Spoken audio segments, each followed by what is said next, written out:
What's up everybody? Before we get into today's video, I just wanted to come on here and say that I know I haven't posted anything new in a minute and there are some reasons for that, but we'll get into that in another video because today is all about Italy. I went to Rome last month. It was my first time in Italy, so I'm going to take you guys through the vlog. You're gonna see me again throughout this video because this was my first time vlogging in public and I was a little bit nervous. So I did just kind of do mostly B-roll. I tried to film in the mornings and just kind of catch y'all up on what I was gonna be doing throughout the day. And as you'll see later in the video, I actually got yelled at by somebody, actually twice. I got yelled at by the lady that owned the hotel that I was staying in.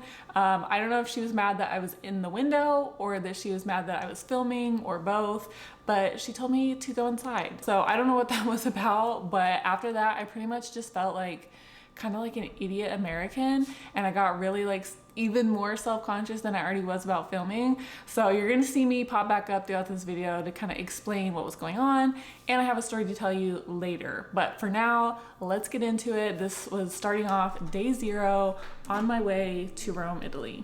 Morning everybody. It is 9:30-ish on a Friday and I probably should be in a meeting right now, but I'm not because I'm on PTO. I'm actually at my friend's house. We are taking a trip to Rome, so we'll be going to get an Uber here shortly to head to the airport.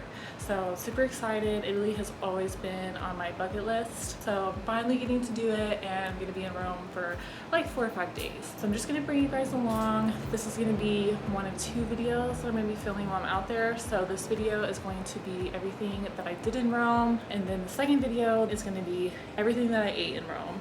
Half of the reason that I wanted to go is because of the food. I'm a carb girl. I love anything that has primarily carbs in it. So I'm really excited about the food and the wine. Of course, you have to have wine when you're going to Italy. So I will be making that in a separate video because I really plan on stuffing my face. All right, so after 17 hours of being in transit, I finally made it. I'm in Rome. The room is really small. I'm not going to show you all that, but I just wanted to show you guys the view because it's so beautiful. So this is the view right from my window. It's so beautiful. And then this church here. All right, so that is my view for the next couple of days. We're gonna just go walk around, kind of see what's nearby and get something to eat because I'm starving. All right, so first up, this is the Roman Forum. It was right next to our hotel. It's so beautiful. We didn't go in, but we had a pretty good view next to our hotel. This was just some cool statues. Again, just kind of walking around the city. We did eventually make our way over to the Trevi Fountain. I'm not even sure that we knew that we were about to be there. I think we just looked at Google Maps and was like, oh, it's right there, let's go see it. I've seen pictures and videos of this fountain multiple times online. So to be honest, I wasn't super excited about seeing it. I wanted to, but I kind of already thought that I knew what to expect. But upon actually seeing it, it was so much more beautiful than I could have ever imagined. The sheer size of the sculptures was just amazing. You really can't get a sense of the scale just from seeing it on your screen. So being able to witness that in person was really amazing. Also, seeing it up close is beautiful, but if you want to get another view, you can actually just turn around whenever you're at the fountain. There's some clothing shops behind you. You can go inside one of those and go up the stairs inside the shop, and there's actually a window with a pretty good view, just with a better angle because it does get super packed over there. So one of my favorite things whenever we were visiting Rome are these water fountains that you will find throughout the city. I actually knew that you could drink from these because I did watch a video about what to expect when you go to Rome because I'm a nerd like that. It is crystal clear, super cold, tastes great, and it's free, and these fountains are everywhere. They do have a little hole at the very top of the spout, so if you kind of like hold your hand under the main part where the water's coming out, there's another hole on the top of the spout where it'll shoot the water so you can actually drink from it that way. I tried it and water went everywhere, but it was actually pretty cool. We just carried water bottles and filled up our water bottles. Good morning. It is day 2 in Rome. We are going to go to a soccer game later, so I think this morning we're just gonna go have breakfast and then walk around for a bit, stop by a little market, and do some shopping because I think we're gonna go to the beach tomorrow. So I did to get a bikini because I didn't bring one. So that plan did change, but yeah, I will bring you guys along. So I actually did not get any footage of the little market that we went to. I don't even know why. I think my phone died or something, but on the way there, we kind of just did some general sightseeing, but sort of next to where our hotel was, when we came up the stairs, we heard music and there's this huge band playing in the middle of this opening by all these buildings. And I think, if I remember correctly, they turned out to be like the Rome police, the police band or something. I don't know who the hell it was, but I thought it was really cool. We sat and listened to them for a while. So here's them playing their music.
All right, so what you guys just saw was us trying to run to the stadium because we were late getting dropped off by our Uber. So the game had already started. We could hear all the people cheering. It was crazy. Like, we were so excited, and we make it to the first turnstile. All was good. We went through the turnstiles and thought we were in until we walked up a little bit further and there was a second security point.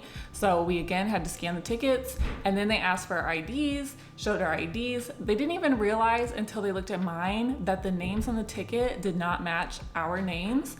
So I didn't know because my friend just told me that he bought the tickets. I didn't know that he bought them on, I think it's StubHub is where he got them. I don't know if it's exclusively resale, but these tickets were obviously resold.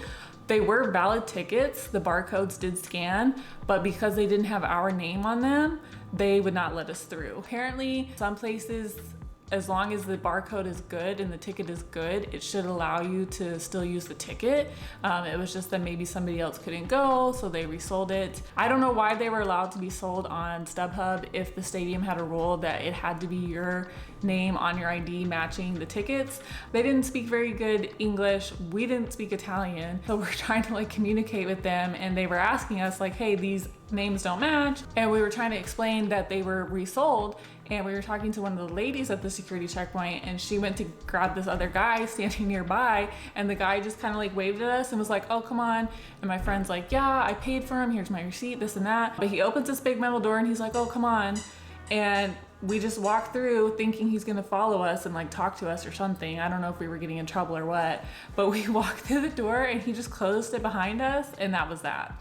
So we were effectively kicked out of the stadium at that point, did not get to watch the game, and my friend did not get a refund for that either. So just use the official website if seeing a soccer game is something that you want to do in Rome. Good morning, everyone. It is day 3, I think, in Rome. Today we are having a beach day, so we're going to take a train to a nearby city about an hour and a half away. It's supposed to be one of the best beaches in Italy, so we'll see about that. All right, so that was me getting scolded by the hotel owner. She did not like the fact that I was either sitting in the window or filming or both, I'm not sure, but she told me to get inside. So I did. I felt really stupid after that, and I didn't really film much after that. So anyways, this was the day that we went to the beach. We actually went to a town called Sperlonga. I think that's how it's pronounced. It's about a 90-minute train ride from the Rome train station. And then once you get there, you do have to take a taxi, and that was about like 15 minutes-ish to get to the main city. So I'm gonna tell you a little bit of history and some facts about the city while I show you all the footage that I took. It was such a beautiful place.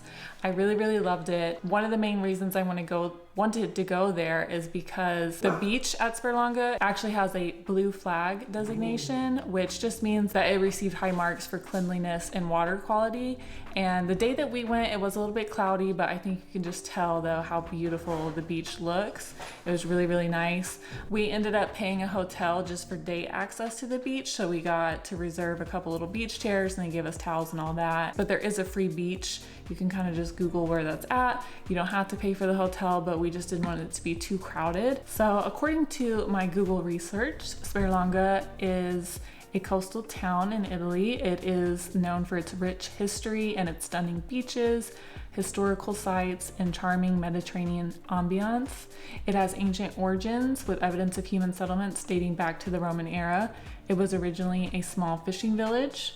In Roman times, it was a popular holiday destination for the wealthy elite, including the Roman Emperor Tiberius, who had a villa in the area. The town suffered from pirate raids during the Middle Ages, but later regained its importance. In the 19th century, it became a popular destination for artists, writers, and tourists who were drawn to its natural beauty and historic charm. During World War II, Sperlonga was heavily bombed and suffered significant damage, but it has since been rebuilt. Sperlonga is a hidden gem along the Italian coastline, offering a blend of history, natural beauty, and a relaxing atmosphere. It's a popular destination for both Italians and tourists looking for a serene seaside escape. So I wasn't really planning on doing this for my trip, but we kind of planned it last minute and I'm so glad that I did. It was amazing. All right, so I've got one more story time for you guys. The last day I didn't really film any talking footage. We went to the Vatican, so I have a lot of B-roll of that. And the Vatican was nice. I did enjoy it. It was very beautiful, but it was not something I had planned to do, but I had a good time. So I will show you guys all the footage that I got from there while I tell you guys the story, because for this one, we really need to go back all the way to the beginning before this trip even took place. So why did I pick Rome, Italy? Well, originally my vacation was supposed to be a solo trip and I was supposed to be going on a creative retreat in the Italian countryside. So there's a creative retreat hosted by a photographer by the name of Sean Tucker, who is somebody that I have followed for quite some time. I mean, almost all the way back to the beginning of me getting into photography.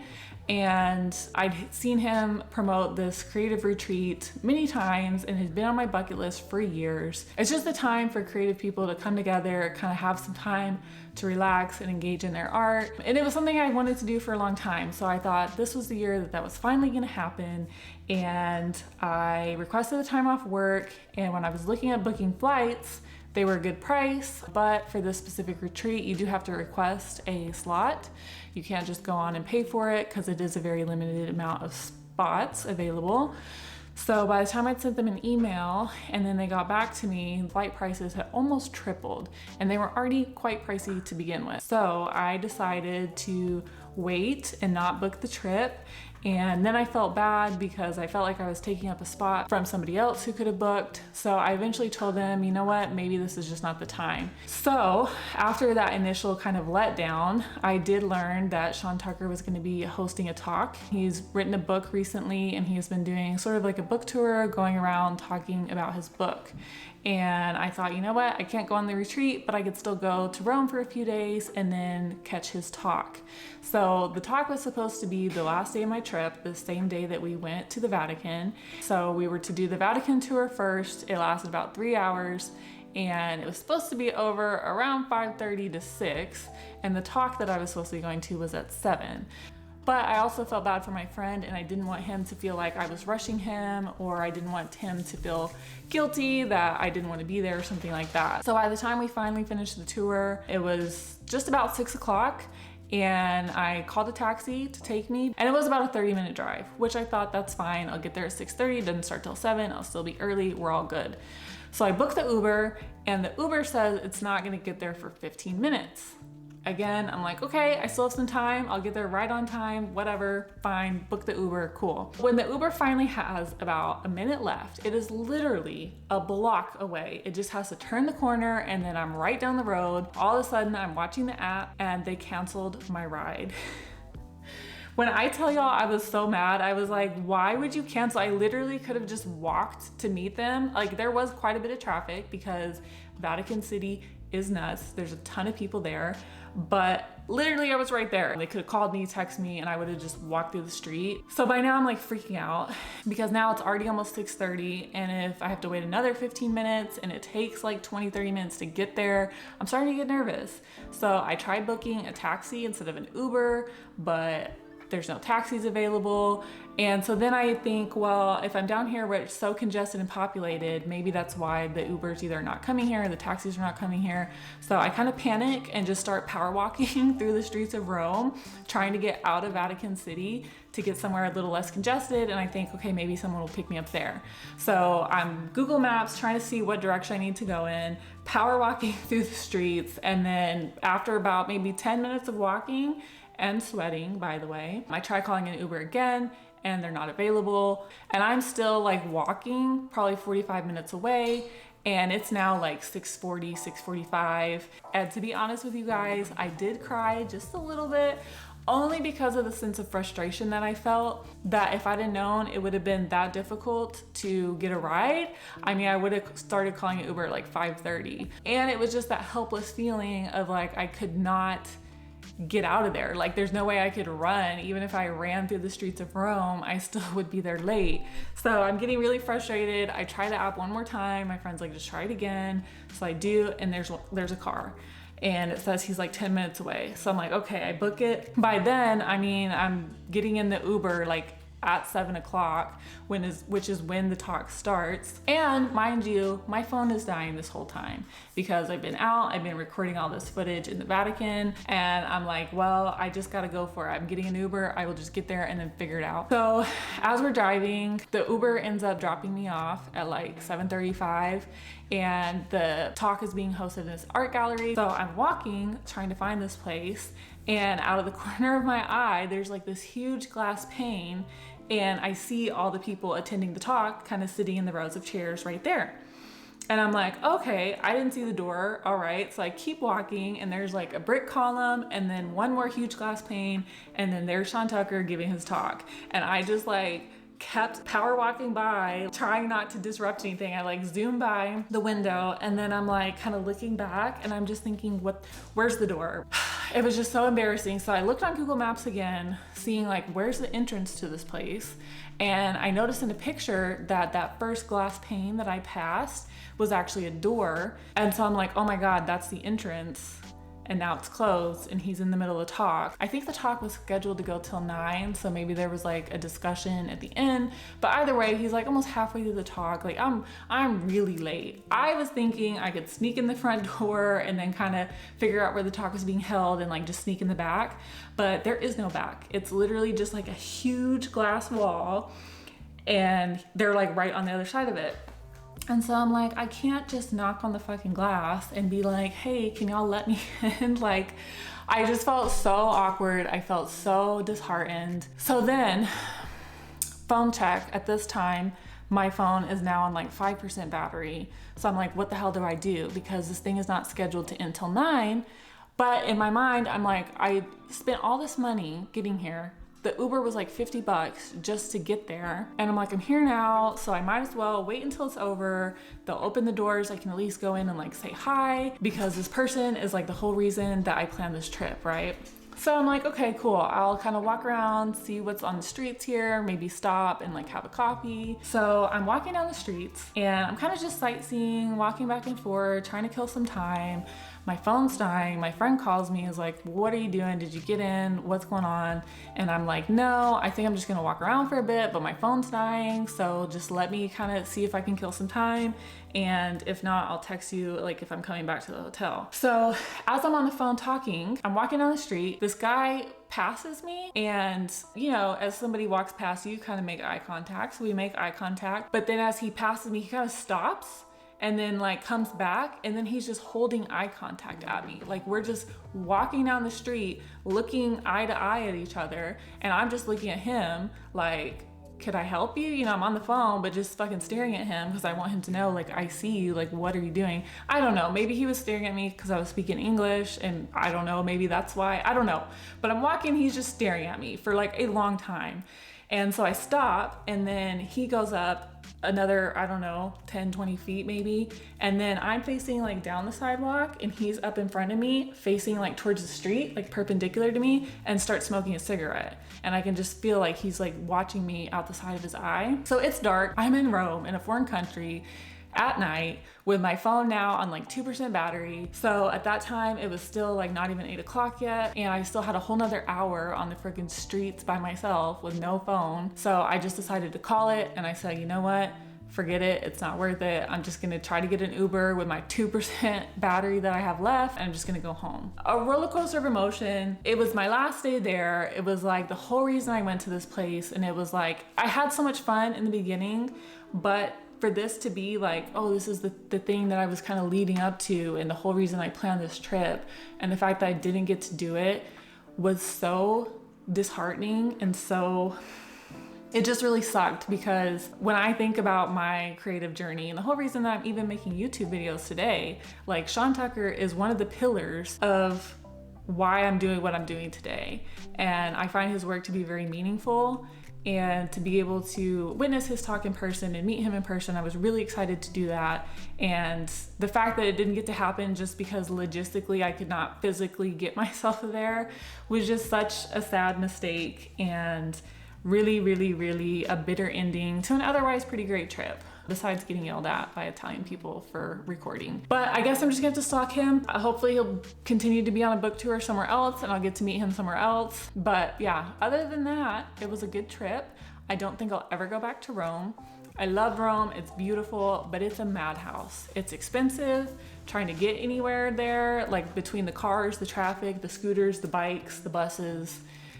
It's madness. So it was a bittersweet trip. I enjoyed myself. The food was amazing. The food is gonna be in another video, so watch out for that one. But anyways, guys, thank you so much for being here and for listening, and I will see y'all in the next one. Bye.